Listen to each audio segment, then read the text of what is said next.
Debunking 5 common myths about weirdness. There are 5 self-beliefs that have an impact on your performance. If you ever find yourself thinking or believing any of these, be careful. On the other hand, if you do hold any of these beliefs, you can be optimistic because beliefs can be changed. In this presentation, we're going to debunk 5 common myths about weirdness. This will help you become aware of what needs to change and understand how your behavior is influenced by your motives. Success is determined by how you compare with others. When it comes to our personal and professional agendas, we all set our own standards of excellence. We compare ourselves to our past achievements. We compare ourselves to objective standards. We compare ourselves to other people. These comparison points determine our goals. I cannot obtain happiness. Many people believe that their weirdness will keep them from obtaining happiness, no matter what they're trying to do. They believe that they're just as likely to find a unicorn in the White House.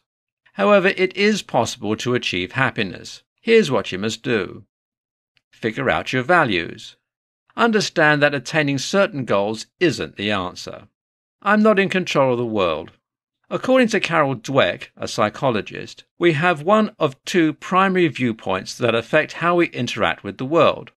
We believe that we can change and grow with personal effort, or we are at the mercy of the world, unable to influence our own destiny. My skill/ability is extraordinary. A survey from 2018 indicated that 73% of nearly 3,000 college-educated Americans believed that they were above average intelligence. Unfortunately, skill inflation is a major issue in the workplace. A college graduate will show up for a job thinking they can do it when, in reality, they're not even close to being prepared. In addition to derailing your career, overconfidence in your skills makes you seem hopeless because you have no clue that your performance is subpar. When you're in a professional environment, you may have a hard time recognizing the obvious, and instead of trying to improve, you just keep looking for validation for your own beliefs while ignoring information that conflicts them. It's my motivational type. As humans, we have a voracious desire to try to find the reason for certain behaviors, outcomes, and events.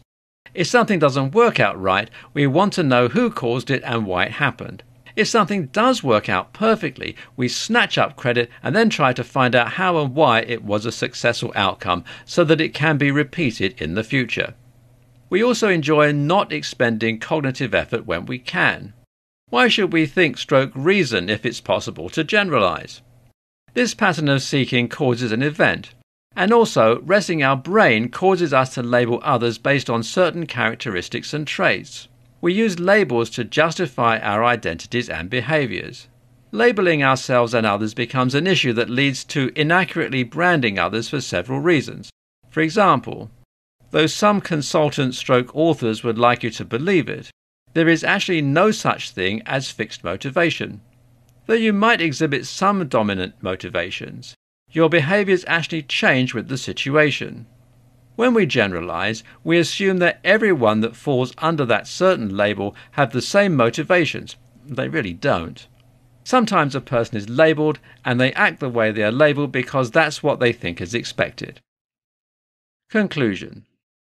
If you find that you have any of these weird thoughts or behaviors, don't stress too much over it. The truth is, when you become aware of it and decide that you want to change, you'll be able to.